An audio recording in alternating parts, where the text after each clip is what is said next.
here to get better sound quality. What do you mean? I'll sing over here.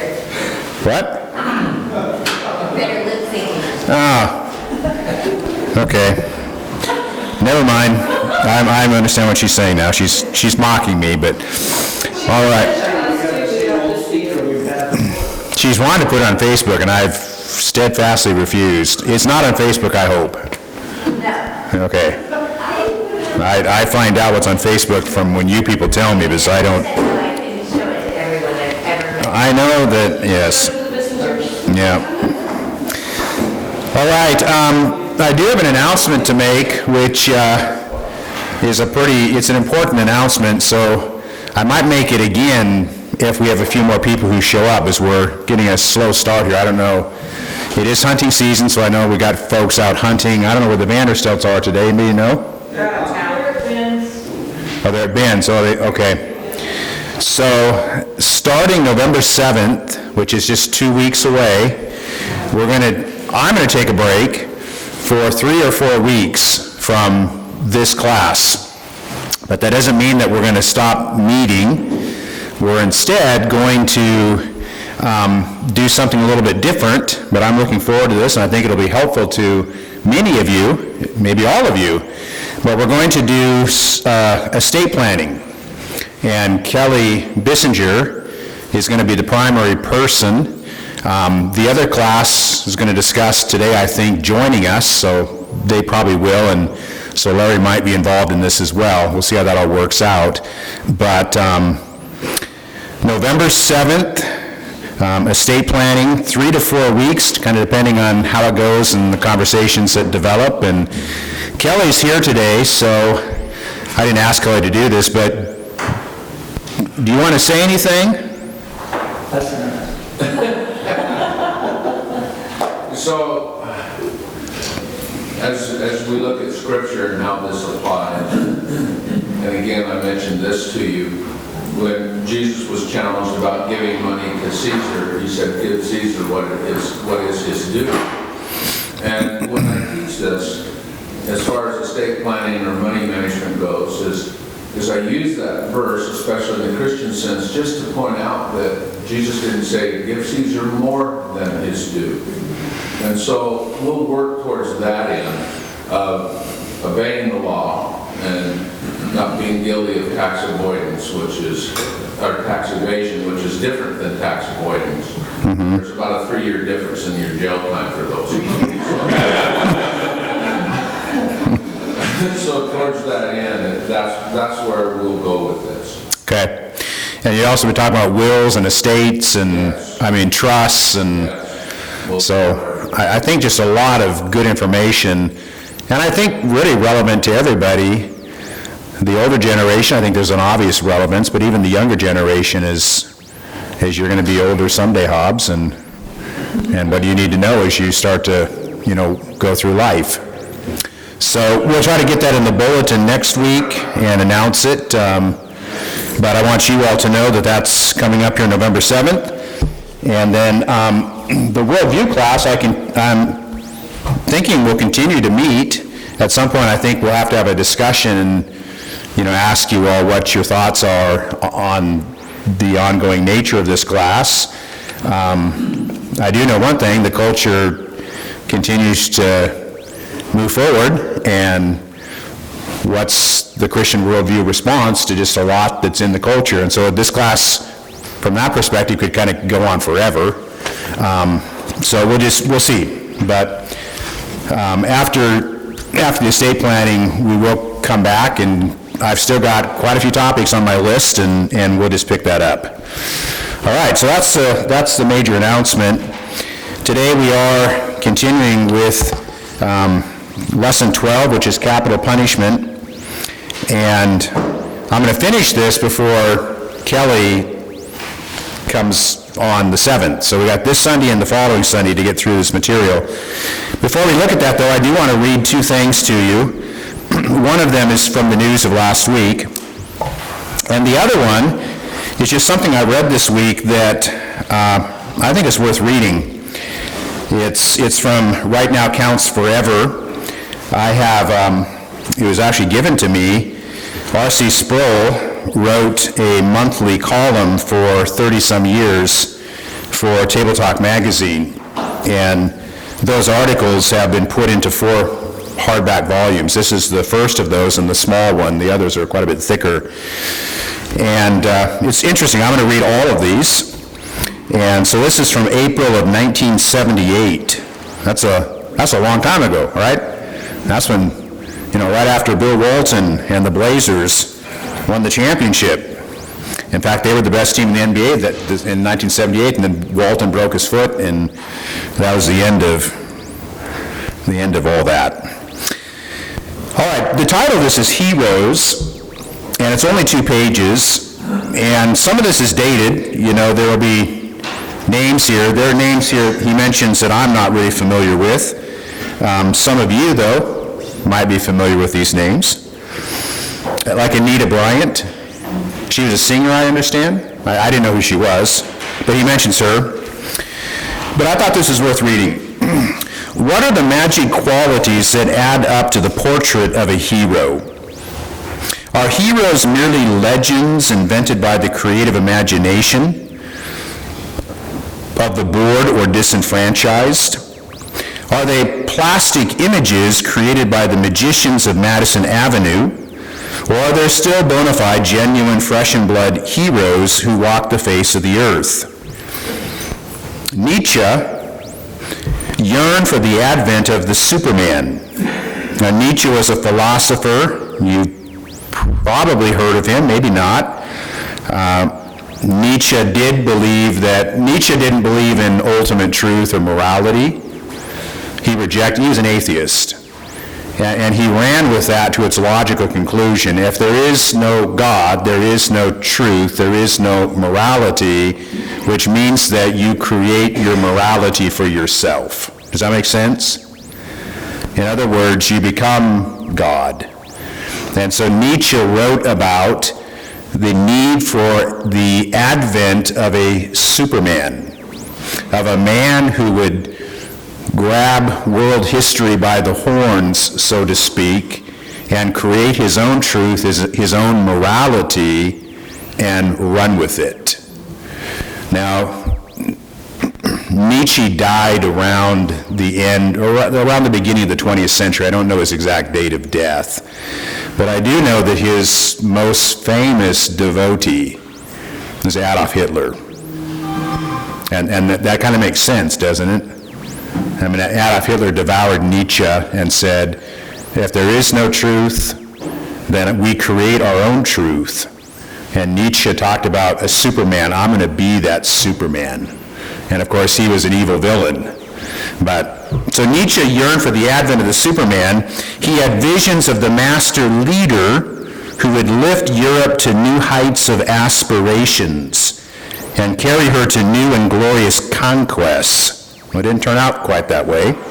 Kierkegaard had the same kind of longing. He said, "My complaint is not that this age is wicked, but that it is paltry. Where have all the heroes gone?"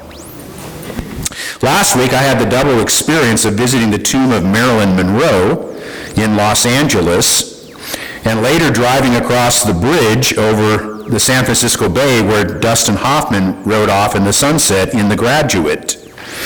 Now, I know who Marilyn Monroe was. I know who Dustin Hoffman was. I've heard of The Graduate. I've never seen the movie, but I guess it was quite famous. Strains of "Here's to You, Mrs. Robinson" echoed in my ears. The song brought back memories of Mrs. Robinson, Jesus, and Joe DiMaggio. The aura of Joe DiMaggio linked my tale of two cities as my thoughts moved from the bridge to the tomb of Marilyn Monroe. At Marilyn's crypt was the single fresh rose supplied daily by the order of Joe DiMaggio. I remember Joe, the painful heel spur that ended his career, the excitement he generated during the years of World War. I remember reading his autobiography as a boy, lucky to be a Yankee, Jolting Joe, the Yankee Clipper, an authentic hero whose impact is still felt in Los Angeles, San Francisco, Yankee Stadium, and wherever people use Mr. Coffee coffee makers. Did he promote Mr. Coffee coffee makers? I wasn't aware of that. The world of sports gives us heroes. The film industry creates people bigger than life. Then he asks this question, but what of the church? Where are the peoples whose lifestyle is that of the heroic? Where are the Ridleys and the Latimers, the Polycarps and the Luthers? Now, here's a question for you. You've heard of Joe DiMaggio, you've heard of Marilyn Monroe. Have you heard of Ridley and Latimer? Okay, well, you live with me. You might have heard of Polycarp. You know, he's a little bit more known, I guess. Luther. You probably heard of Luther because I've mentioned his name so many times. Latimer and Ridley were burned at the stake during the reign of what we call her Bloody Mary. Play the man, is that them? And one said to the other as the fire is being lit, I can't remember which one it is, but I think it's maybe Latimer turns to Ridley and says, "Ridley, play the man." That's pretty heroic, right? I mean, they're going to be burned alive. And so they're heroes. They were martyrs. We've seen a few authentic heroes in recent years rising out of the Christian community. Again, we're dated here. We can point to people like Corrie ten Boom. Remember her? Chuck Colson and Anita Bryant. None of these have the glamour of Joe DiMaggio, but each has a quality which is a primary quality of the heroic: courage. In the primary definition given by the dictionary of the meaning of the term hero, the adjective courageous is used liberally. It is this quality of courage that is the essence of the heroic. Fear is a necessary requisite for courage. It requires no courage to do what you are not afraid to do. But to do what you face with cold, stark terror requires courage. Corrie ten Boom, standing for Christ in the midst of a hostile prison camp, Chuck Colson boldly telling a cynical press corps that he is born again, and Anita Bryant risking her entire career on a moral stance is the stuff that courage is made of. The courageous person is one who is inevitably a nonconformist. He is not one who refuses to conform for the sake of nonconformity, but one who chooses nonconformity because nonconformity means compromise of personal integrity. To choose scorn over accolades requires either courage or masochistic tendencies. I know the word, my brain's stuck there for a moment. What he's saying here is that there is something called nonconformity that's not courageous, right? We see that in our culture a lot, just someone who just sort of wants to make a statement, and so they do something that's sort of nonconformist, and it makes them famous sometimes. That's not courageous. He's talking about nonconformity when you're going to be punished for it. Nonconformity can be a quick and cheap way for recognition. Being different may bring a measure of public scrutiny, but nonconformity for moral reasons is another matter. The normal nonconformist is not a martyr for issues of moral trivia like dancing or the wearing of lipstick. See, that dates him, right? That's from the 70s, the legalism that was so prominent in church. You know, I don't chew, I don't smoke, and I don't dance, and I don't hang out with girls who do these things. You know, people thought they were moral because they didn't do these trivial things that are of zero value in terms of authentic righteousness. And that's what legalism is. It's a trivialization of righteousness. It's keeping a bunch of insignificant man-made rules so you can feel good about yourself while you avoid the law of God. Yeah, that makes sense? I mean, legalism will probably send more people to hell than license will. I hear he's in it fun, but my heart is wicked. Yes. So I'm okay. Yeah. Let me read that again.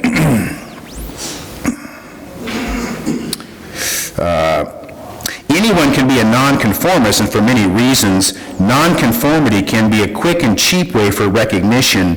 Being different may bring a measure of public scrutiny, but nonconformity for moral reasons is another matter. The normal nonconformist is not a martyr for issues of moral trivia, like dancing or the wearing of lipstick. You're not better if you do, or you're not worse if you don't. It's not significant. The heroic nonconformist takes his stand on issues that touch the soul of life. For Colson, it was prison reform. For Bryant, it was sexual integrity. The Christian life calls with it a call to the heroic. The conquest of fear is the secret of the saints. We need some Joe DiMaggio in the kingdom. We need a Luther, Joan of Arc, who will provide us with models of courage. Without such models, we succumb to the pressure of fear and join the unthinking herd and make Nietzsche a prophet instead of a madman. Anyway, I thought that was good. And as I read that this week, it did make me think of some of the people that we've talked about in this class. And so I think Baronel Stutzman, the florist in the Tri-Cities, what she has done is pretty heroic. Or Jack Phillips, the baker in Colorado, and how they've just simply stood their ground and said, I have a moral conviction, and I will not back away from that moral conviction, and I'll pay the price, whatever that means for me. And I think we should recognize that there is really, there's something of the heroic in these people, even though the national media, for the most part, has painted them in the most negative terms as hateful people and really wicked people, because now right is wrong and wrong is right. But from a biblical worldview, these are people who've put it on the line and said, I will not compromise my moral core, my moral convictions, my Christian worldview. And so to ask the question, well, what does that look like for us? And how can we seek to be people of conviction and integrity and show moral courage in the midst of a cultural context where if you do that, you're very likely going to pay a price of some sort. But are you willing to do that? And of course, the last thing I'd want you to do is to do it in the wrong way and to be a self-righteous person who actually makes Christ look bad. And I think we know the difference, right? I hope you know the difference. But there is a need for moral courage, and so that spoke to me. The other thing I want to read to you is just an update on what's going on in Loudoun County. I think you're all aware of this. And it has to do with the school board there. And now there's been a call for, is his name Scott Ziegler, the superintendent and the school board to resign, because it's very apparent in their own documents that he wrote to the school board and said, there's been an instance of sexual abuse in our school, there's been a sexual assault. And I shared that last week, and I think you're probably all aware of that. And then a month later, almost to the day, he came to the school board meeting and spoke to the parents in that school board meeting and said, our schools are safe.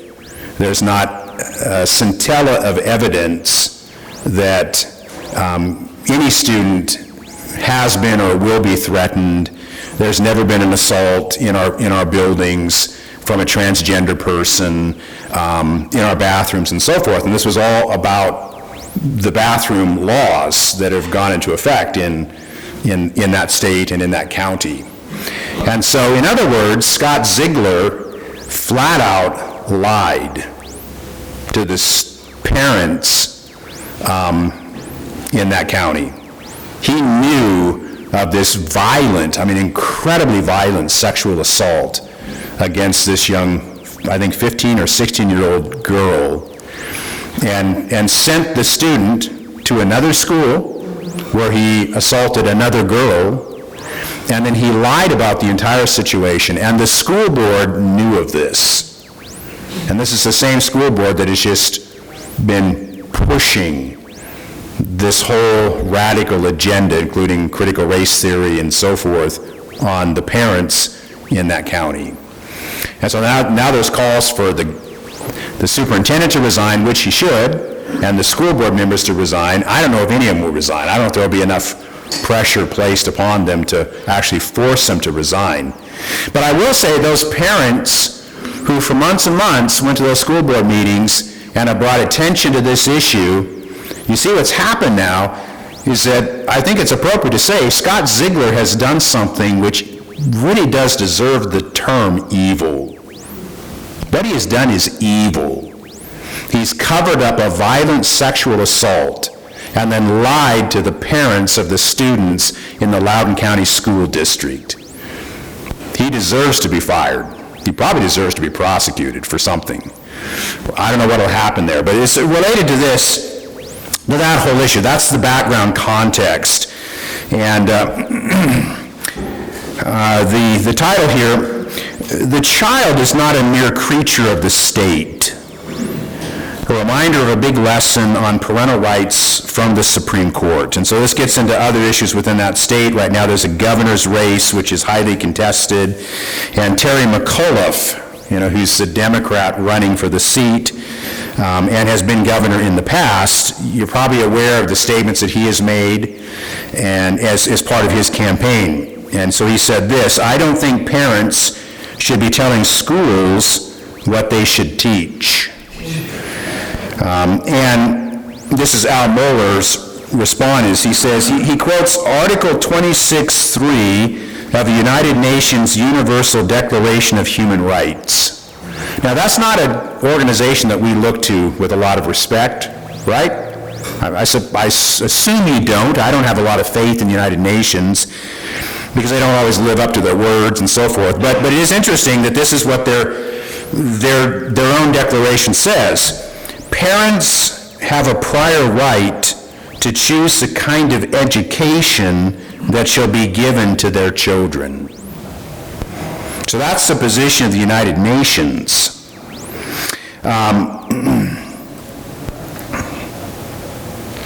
Let me read here another section here. American citizens should not base our claim of parental rights upon the United Nations Universal Declaration of Human Rights, because that statement itself is just hanging out there in the air. In other words, what he's saying is they're making a statement, we agree with this statement, but what are they rooting this in? What are they founding it upon? Not much. The authority of the United Nations is not going to get you very far in terms of defending the rights of your children. There are signatories of the UN Universal Declaration of Human Rights, like the country of Germany, that does not allow homeschooling at all, that does not really recognize as a nation the right of parents. And that is interesting, and so what do you do with a situation like that? If you're living in Germany and your schools are so radically secular, and you think, well, I might homeschool because I don't want my kids in that environment, and homeschooling is illegal. And so if you try to homeschool your children, what will happen to your children is they'll be removed from they'll remove them from you. What we call CSD or Children's Services will come in and just take your children from your home. So that's a reality in a nation like Germany. And I pointed out to you, not to promote homeschooling versus public schooling. That's not my point. My point is that could happen here. Okay? It's happened in Germany. That could happen here. And how does something like that happen? Where a government says it's against the law to homeschool your parents. There's a worldview expressed. What do you guys say? Homeschool your parents. Oh, sorry. Yeah, to homeschool your kids. No, but the serious point is that can only happen when the worldview of the people making that decision is that the kids don't belong to the parents, they belong to the state.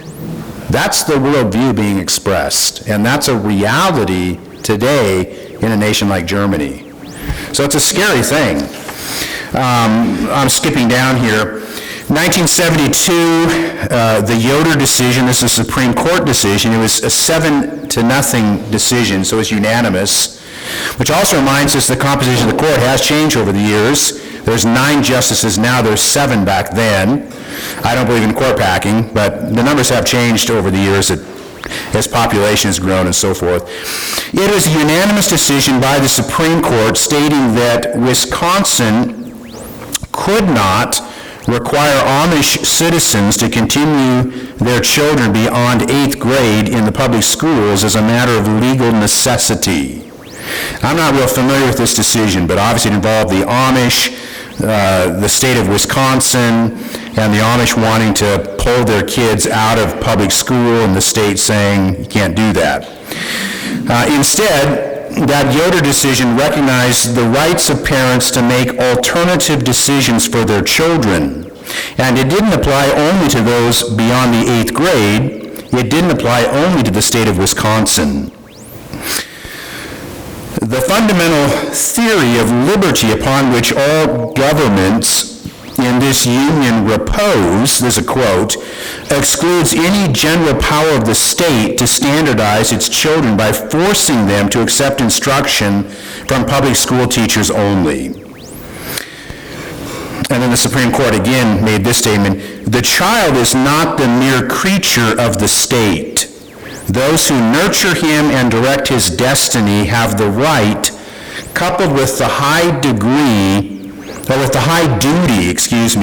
to recognize and prepare him for additional obligations. So the Supreme Court in this decision said the child is not the mere creature of the state.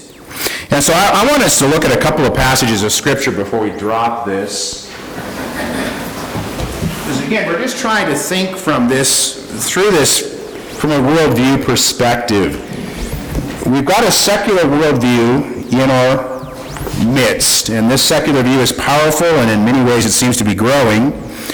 And so I'm suggesting that one of the characteristics of this secular worldview is that your children really do belong to the state. And it is the state's not only just responsibility, but it's their right to educate your children and to indoctrinate your children, because all education involves indoctrination, doesn't it? We shouldn't be afraid of that word. You either get a good indoctrination or a bad indoctrination. It's like everyone's a theologian. Do you realize this? You're either a good one or a bad one. I have every intent to try to indoctrinate my children. I think there's nothing more sad, really, and I've heard this many times over the years, where you hear this kind of a statement, I don't want to point my kid this direction or that direction. I want my kid to have the freedom to make a choice. What you're saying is that on this particular issue, it's not very important to me, and therefore I'm going to let my son or my daughter decide. That might be fine whether it's a Kit Kat candy bar or a Snickers candy bar. I'll let my kid decide. Which do you prefer? But on the things that really matter, the things of supreme importance, you're going to just let your son or daughter choose for themselves?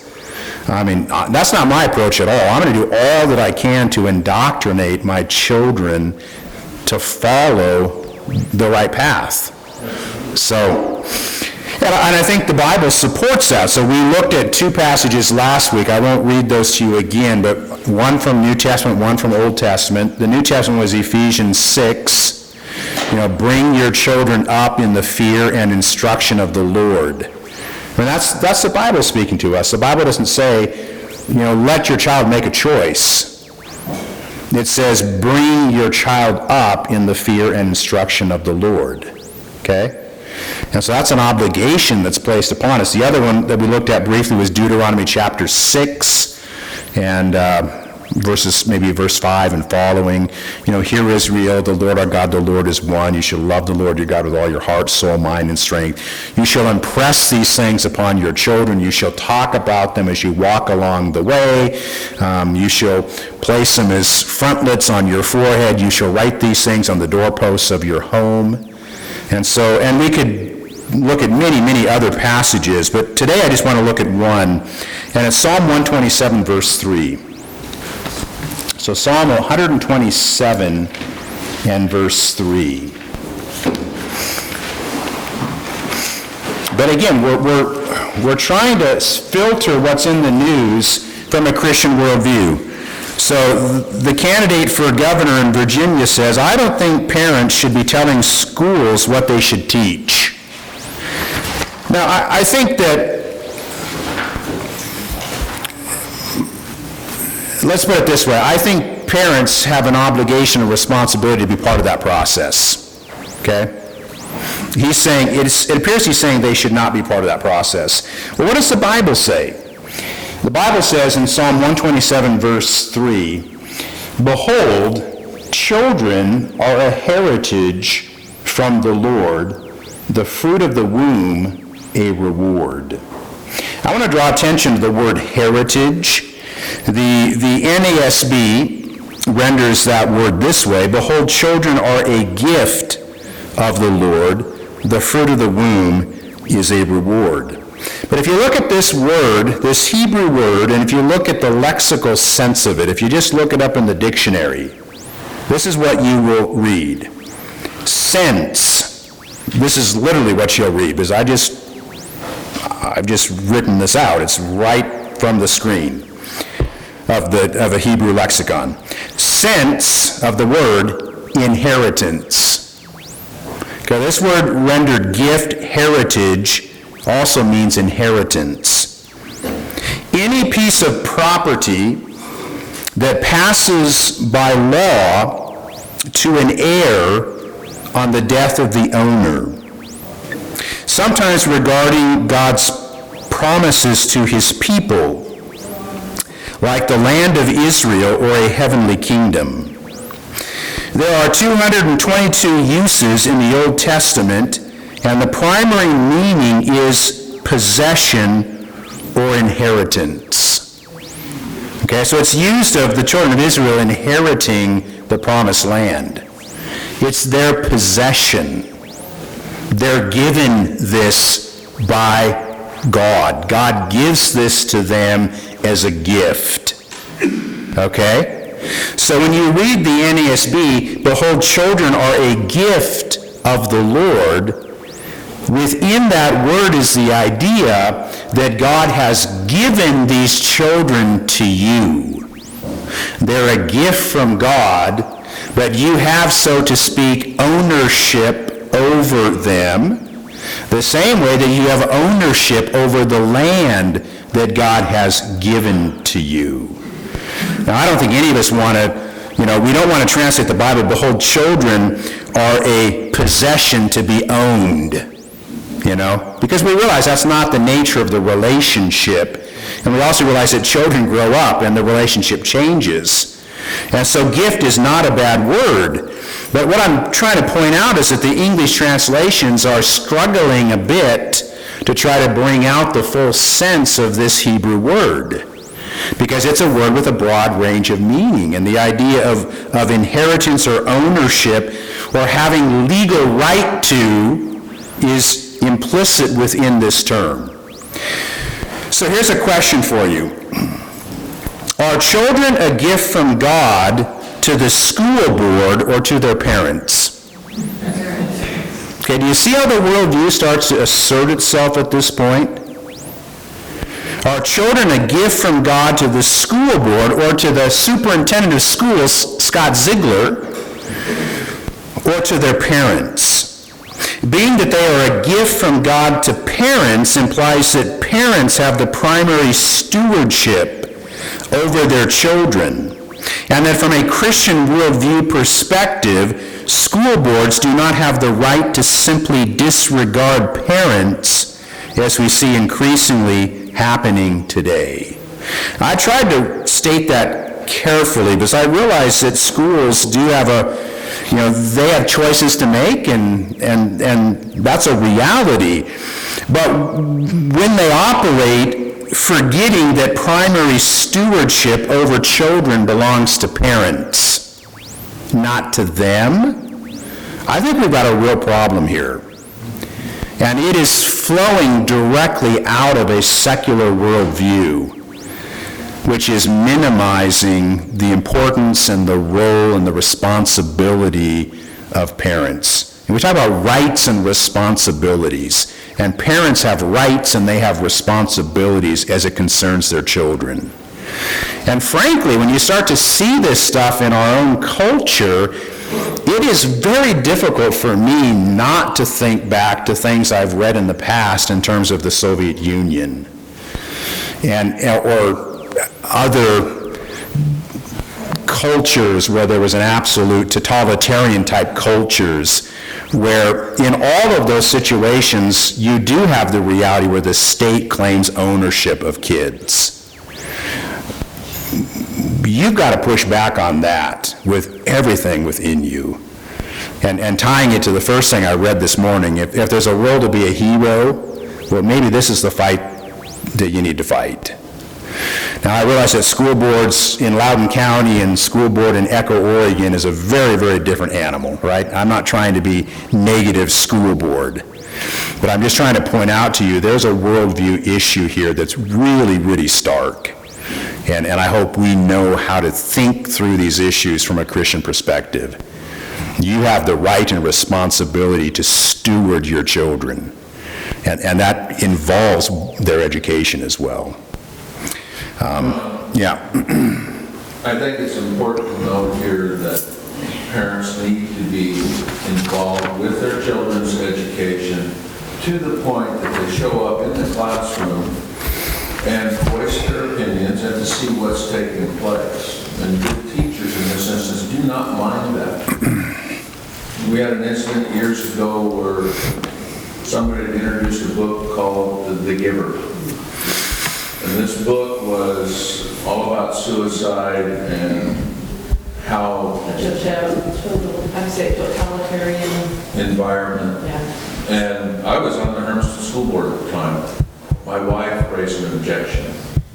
She walked to the classroom, and then our children that were involved, plus some other children, were given other books to read than that book. And then finally the superintendent said, no, we don't need that book in our school, in our school system. So as a parent, anybody in here that has kids in school, be aware of what's taking place in the classroom. Speak your voice. It's critical to do that. Just based on what you're saying today, it's very important. Yeah, and from a Christian worldview perspective, you have every right to do that. Yes. Because your children belong to you. It was interesting, the situation in Germany where, there's so little, what does a parent do in that situation? I listened to a podcast by John Piper, and he was asked that specific question. And all he could say was, your options are leave Germany, which for most people is not a viable option. Where do you go? And how do you make that work? Defy the government and run the risk that your children will be taken from you. That's a huge risk to take. He said the third option, and probably in this situation the best option for most people, is when you get your kids home, thoroughly debrief them and teach the Christian worldview and use the classroom as an opportunity to actually, this is what you're learning here, but this is the difference between the Christian worldview and that worldview. So, at any rate, that's just sort of updating what's going on with Loudoun County and trying to think about children and parents and their rights from a Christian perspective. Any other thoughts before we go on to what we're supposed to be talking about today? John, can I say Yeah. on the school, this stuff is all over the place, but it's, we hear Loudoun County all the time, Fairfax County over there. It's really deep. It's embedded deep into their systems. It's not that way in at least Eastern Oregon, okay? And I think that our struggle with it is easier than what the parents in Loudoun County have to try to figure out. So it's... Are you saying is it so blatant there, it's easy to see? It's so embedded there it's like a cancer that's metastasized. It's level 4. I mean, it's difficult to deal with, but if you catch it early, you can deal with it. It's like killing weeds. The easiest time to kill weeds is before they sprout or right after they sprout. If you let them grow up, it's a lot tougher deal to figure out. And so that's back to where I was when we started this thing. You need to get involved now and head this stuff off. And, I know school board members right now that are like, if we lose control of this, if somehow these boards cannot stop this stuff, my kids are out of here. That's school board members. We're not Loudoun County around here, not yet. Yeah. This stuff is out there, and people need to get after it. And I don't know, this is sort of a side issue. There's a outfit, maybe most of you have heard of it, Parents Defending Education. I don't know. They pulled together, they pulled a bunch of FOIA requests on all the outfits out there that are peddling all this craziness that's going on in Loudoun County. And there's a way you can access that. You can find out what's going on in every state and who's doing it. That our Attorney General's son-in-law is making millions of dollars peddling this stuff out in the country, and he's got a problem because he's turning parents into domestic terrorists while his son-in-law is out peddling this stuff. Those domestic terrorists don't want to have it in their school. And anyways, if somebody's curious, you can go to this thing, you can find out what's going on, the money that's been spent in Oregon already, what school districts have hired what. Yeah, if you want to send me a text with that link or that name, I've never heard of that. Pardon? What's the name of that? Parents Defending Education. And they sort it by state, and then you can sort it by school district, and you can find out which of these consultants were there and how much they got paid and what the topic was that they were presenting. I was going to say that at the end of this week, parents have been pushing back a lot, and they actually, the School Board Association, the National School Board Association, actually wrote a letter apologizing for calling parents domestic terrorists. So they're getting an earful. And it's also, from reports, that letter that was initially sent, the White House or Congress or people within the White House actually helped them draft that letter. Yes. Yeah, do you hear all that you just said? So there's collusion between the White House and the board that wrote this letter. And I think what's happened is that they've now retracted the letter. I think the thing with Scott Ziegler and all this becoming public and the realization that they're lying and it's so wicked and it's so evil, it's like their hand has been caught in the cookie jar. And so I guess I'm jaded enough to think that I don't accept their retraction as really sincere. I take it more as they've been caught, and so they're now kind of scurrying into the corners and hoping this will kind of just blow over and say, yeah, we made a mistake.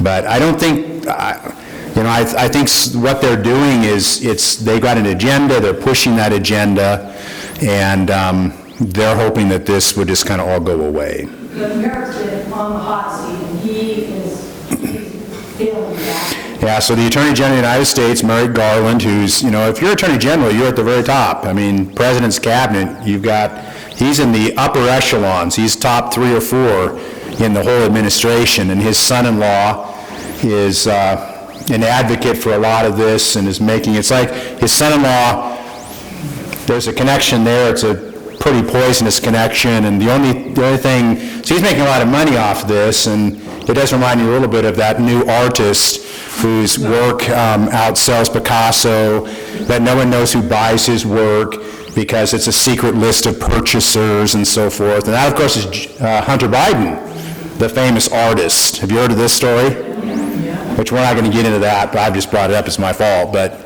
it shows you the corruption in so much of this. And it also shows you the hypocrisy, because these are the same people that talk about privilege. And think about how privileged the Biden family is. And this man who has very little artistic skill is selling paintings for $500,000 apiece because of the privilege of his name. Say, if it's okay for them if they're desecrating Christianity, but if they did that to a Muslim organization, they would be beheaded. And that's a whole different conversation. Let's go on.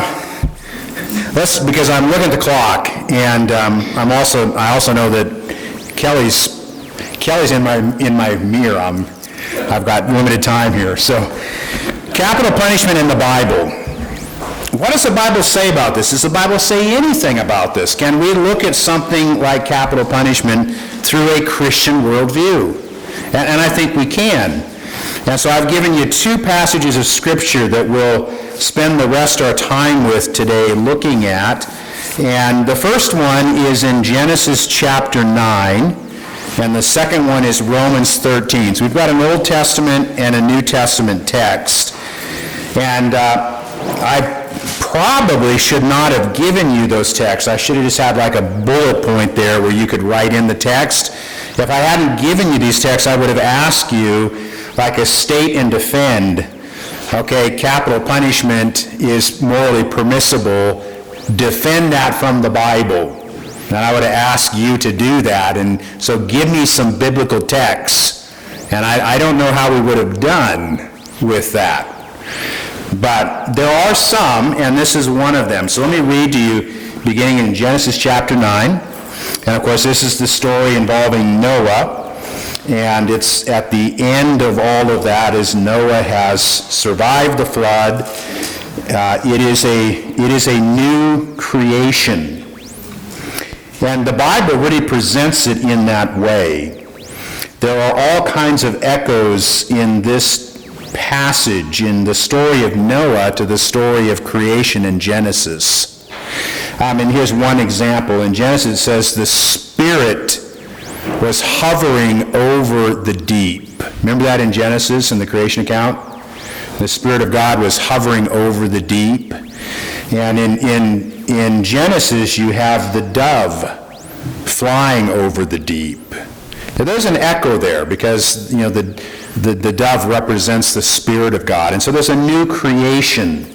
And so Noah is a new Adam.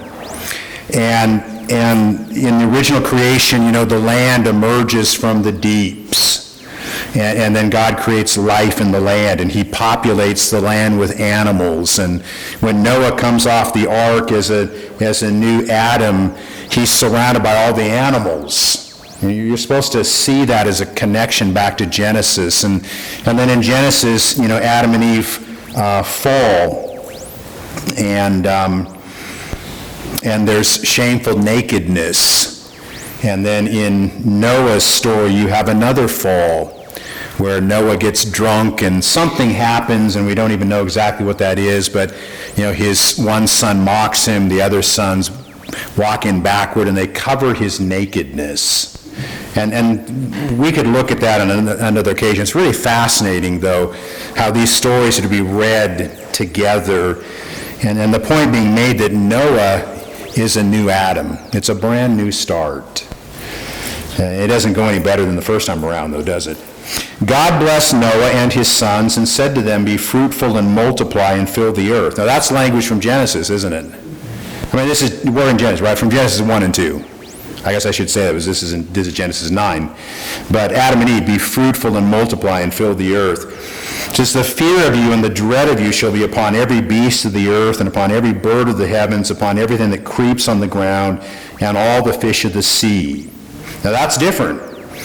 Up in Genesis, there's harmony between the animals and people. Now that's no longer the case. Into your hand they are all delivered. Every moving thing that lives shall be food for you. That's different as well. And as I gave you the green plants, I give you everything. But you shall not eat flesh with its life, that is its blood. For your lifeblood I will require a reckoning. From every beast I will require it, and from man. From his fellow man I shall require a reckoning for the life of man. Whoever sheds the blood of man, by man shall his blood be shed. For God made man in his own image. And you be fruitful and multiply, increase greatly on the earth, and multiply in it.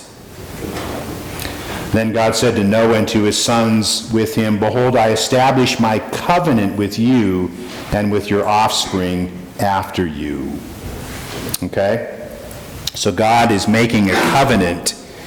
But as part of this language, we have the verse here, Whoever sheds the blood of man, by man shall his blood be shed. For God made man in his own image. Now, if you were to push back on that, what might be your argument if you were to reject this? Well, let's start more basic. Whoever sheds the blood of man, by man shall his blood be shed. What do you think that means? What does that mean? Yeah, it seems to be saying, it seems very clear to be saying that if you murder someone, okay, this is not talking about shedding blood in warfare. It's not talking about shedding blood in defense of your family or to defend yourself. Those are different than that. Whoever sheds the blood of man, this is talking about murder. By man shall his blood be shed. So it's saying that justice in this situation, if a person takes another person's life, what we call murder, the justice is that that person forfeits his life. Everybody agree that that's what the text is saying? And then there's a theological argument as to why this is so, and that's the second half of the verse. For God made man in his own image. And so this idea of what's called the imago Dei is a Latin phrase, made in the image of God. That also reflects Genesis 1 and 2, right? You know, you go back to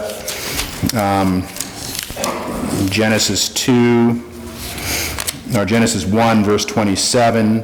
For God created man in his own image. In the image of God he created him.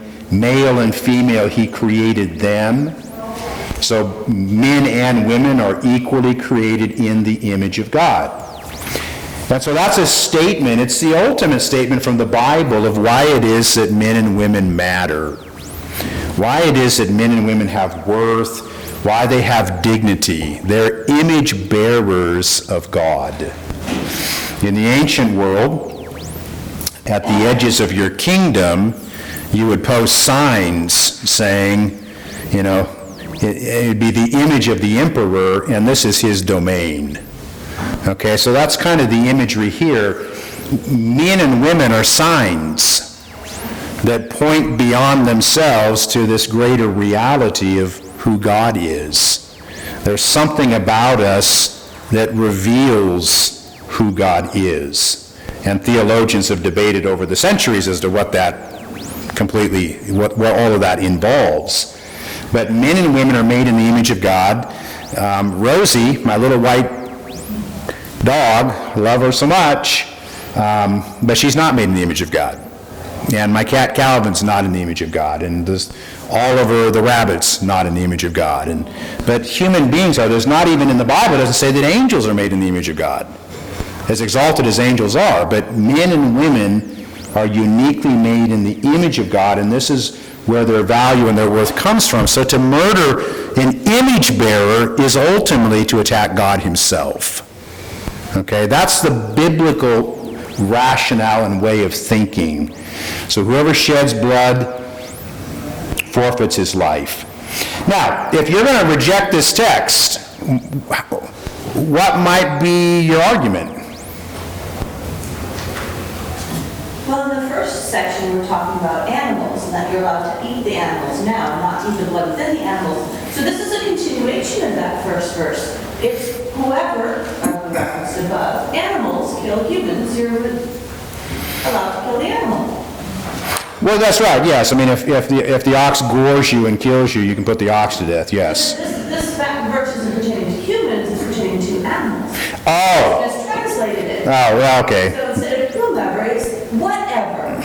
Okay, I guess someone might try that argument. I don't think that's at all persuasive. If Nietzsche was here, wouldn't he say there is no God? So I don't. Yes, he would, of course. I'm talking, though, about Christians. The first we kill is still image of God. Okay? So I'm destroying another image of God because of destructing your image of God. So I'm attacking God's image by punishing him with death. Yeah, okay. So you are disregarding the explicit teaching of the text in making that argument. But yes, that argument could be made. You could also say, instead of being specific, it's more like if you live by violence, you're probably going to die by violence. Some more of a general. Okay. And I'm running out of time, so I'm just going to tell you this. I think a lot of people will reject this text because they'll say, well, this is Old Testament. This is Old Covenant. And there's a lot of things in the Old Covenant that we don't follow today, aren't there? I mean, we eat bacon. What's the response to that? The response to that is that this is not Old Covenant, although it is found in the Old Testament. The point I'm trying to make is that God made a covenant with Abraham. God made a covenant with Noah. God made a covenant with David. God made a covenant with Moses. These are all different covenants. And when people say this is Old Testament, what they're really saying is, well, the law of Moses, a lot of that stuff we don't do anymore. This is not the law of Moses, is it? This is not the Mosaic covenant. This is a covenant made with Noah, who is the new Adam, and the word Adam means man, as representative head root of the human race. And there's no scintilla of evidence that the Mosaic covenant, that the Noahic covenant has ever been set aside. So nothing in the New Testament says, you know what I said to Noah back in Genesis 9? That's not valid for today. There are statements in the New Testament that says some of the stuff that was given to Moses and specifically to the children of Israel, that's not valid today. So that argument, which is, I think, a prominent argument for a committed Bible believer, shouldn't carry any weight with us. Because this is a word that God's never rescinded. And it seems to me it's still in effect today. And so whoever sheds the blood of man, by man shall his blood be shed, for God made man in his own image. And so if a person's opposed to capital punishment from a biblical perspective, I think this is a text that you've really got to wrestle with. And I decided many, many years ago, here's the way I think. I believe the Bible is the Word of God. And I don't believe that I have the right to sit in judgment on the Word of God. The Bible has the right to judge me. I don't have the right to judge the Bible. And so if I believe the Bible says something, my responsibility is to submit to that because the Bible is the authority in my life. And that means that there are a lot of things, actually, things that I don't fully understand. Why am I a Calvinist? If you know what that means. Because I find that in the Bible. And I simply can't say, I don't like this, and so I'm going to reject this. If it's in the Bible, my responsibility is to submit to it. And oftentimes in submitting something, you start to see the wisdom and even the beauty in it.